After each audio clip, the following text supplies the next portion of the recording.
Bregenbitlers, dat is de skelnaam voor inwoners van Wergeer. Ontstaan in het 19e eeuw door het dorp aan de vrachtroute tussen Snits en Ljouwertlaai. En er een soort Bregenjild vregen waard. Je zoenen het een dorpsidentiteit nemen kennen. Anno 2011 leidt Wergeer er heel oors bij. Een forense dorp aan de randen van Ljouwert. Maar wat is de identiteit van de Wergeersters en wat ken je daarmee?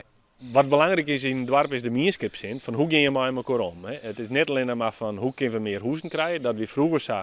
Maar als je zorgt naar de toekomst, zal dat minder onder water wezen omdat er minder mensen komen. En nu moet je, denk ik, volle meer als dorp. Ik probeer jezelf op elkaar te zetten van hoe gaan we met elkaar om? Wat vinden we belangrijke dingen?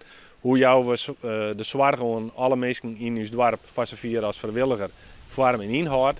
Daar willen wij graag dat dorp meer aan uitdenken. De Wageningen Universiteit had daarvoor een model ontwikkelen dat dwarpen broeken kennen, op zoek naar de eigen identiteit. In Wergeer hebben ze daar als eerste dorp in Friesland al druk aan nagedacht. Nou, neem maar wat. Aan de westkant van Wergeer er is een grote nijbouwwijk die is in ontwikkeling. We zijn misschien al wel heel nieuwsgierig van hoe ontjouwt dat? Die nieuwe bewoners, hoe gaat het met integratie in het dorp? Kunnen we die erbij loeken, al bloeit dat een wijk op zich? Nou, dat zijn wel hele wezenlijke vragen. En daar kan een dorpsvisie antwoord op aan. Inwoners van de Nijbouwwijk in Wergeer moeten letterlijk meer bij het dorp belutsen worden. Plaatselijk belang wil daarom op dit plak een bregen.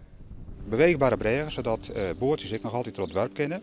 Maar wel een bregen die te verzorgen dat de nieuwe bewoners in de Nijbouwwijk ik makkelijk in het dorp komen kennen. En dat wij ook makkelijk in die Nijbouwwijk komen kennen. Dus dat die wijk als het ware ontsluiten wordt. Toch wat zo wetenschappelijk te maken, breng je het dan dichter naar de meesten?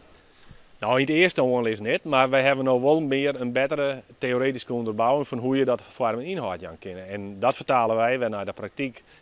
En op die manier denk ik dat het wel bij de meesten voorom komt.